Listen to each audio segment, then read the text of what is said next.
Welkom by AMT se Standard Bank Lewende Hawe Markoorsig, moontlik gemaak deur Standard Bank en John Deere. Kalfpryse styg verder terwyl lamppryse bietjie vashak, maar ons het ook gesien dat choppryse ook bietjie begin kop optel. Als in hierdie week se episode, so bly ingeskakel. Die nasionale gemiddelde speenkalfprys vir kalvers tussen 200 en 250 kg het met 2.5% gestyg na R35.90 per kilogram, met uit die hand of direkte verkope ook hoër op R36.53. Ligter kalvers onder 200 kg kom wel bietjie meer onder druk en daal na R34.49, terwyl swaarder kalvers tussen 250 en 300 kg dan ook bietjie terugsak na R35.13 laasweek. Bulkalvers was gemiddeld op R35.42 met verskalvers nou op R32.35.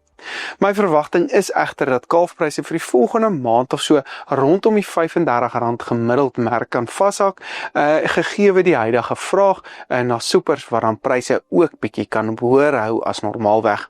Wat ons wel sien is dat almal nou wil probeer slag met die geweldige hoë slagpryse en kan dit minder speenkalvers dus veroorsaak met baie wat nou wel kan sien om dit dan self te voer, veral as ons in ag neem dat choppryse ook steeds baie laag is. Pas op, dit kan dalk slagpryse oor die volgende maand of so weer baie onder druk plaas.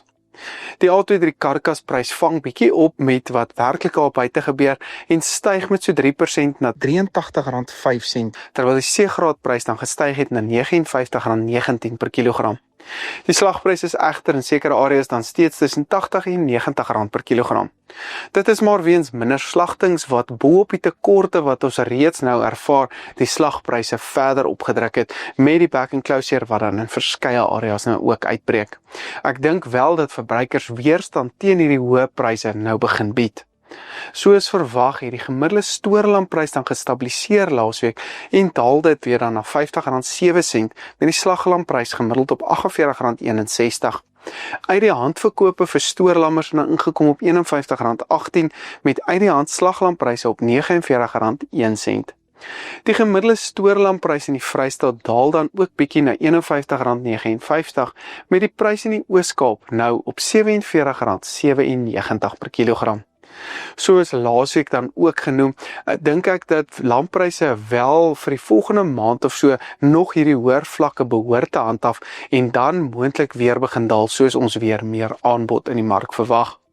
Die A23 karkasprys styg met so 2.5% na R108.99 per kilogram, met die C23 prys wat gestyg het na R71.61.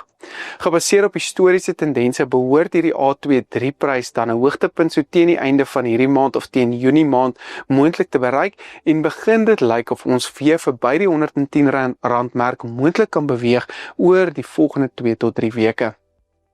C-graadpryse styg dan ook tradisioneel tydens Junie en Julie, soos vraag ook optel oor die wintermaande met nog 'n klein styging wat dalk vir hierdie pryse moontlik is.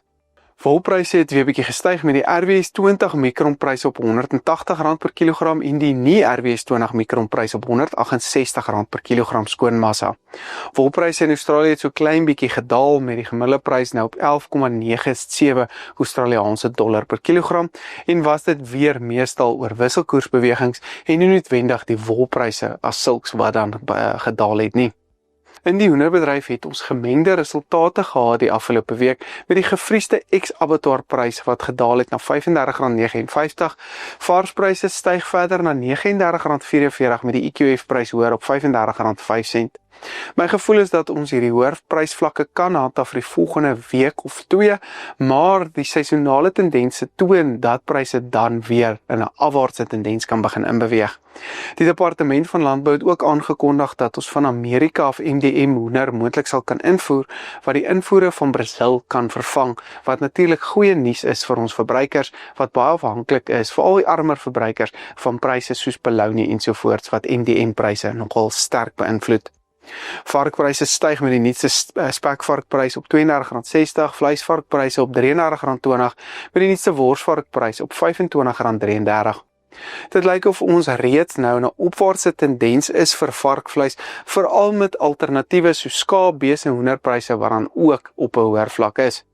Die pryse kan dalk so 'n bietjie hoër vlak vir nou handhaaf en dan in 'n sterker opwaartse prystendens inbeweeg vanaf September tot en met die einde van die jaar, wanneer ons tradisioneel sien dat vraag skerp optel. Bokpryse het wel so 'n bietjie begin daal aangesien die vraag na karbanie ook af is. Die groot verloder uit dit was natuurlik die groot bokprys wat nou op R24.97 staan. Klein bokpryse het egter so 'n bietjie gestyg na R61.44. Medium bokke daal na 54 met bokoeipryse laer op R36.43 per kilogram. Die gemiddelde graad 1 lucernprys in die binneland staan nou steeds op R4.100 per ton, prima lucern op R4.900 met graad 2 lucern wat steeds op R3.800 per ton verhandel.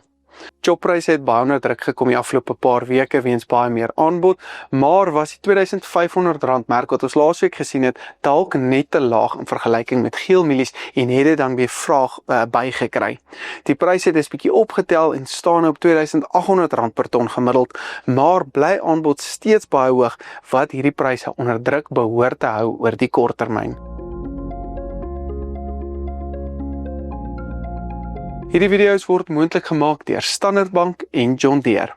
As jy meer inligting benodig, gaan besoek gerus ons webtuiste by mtrends.co.za. Ek sit ook al die skakels na ons sosiale media platforms in die beskrywing onderaan. Ek is Dr. Johnny van der Merwe, dankie dat jy ingeskakel het en sien volgende week weer.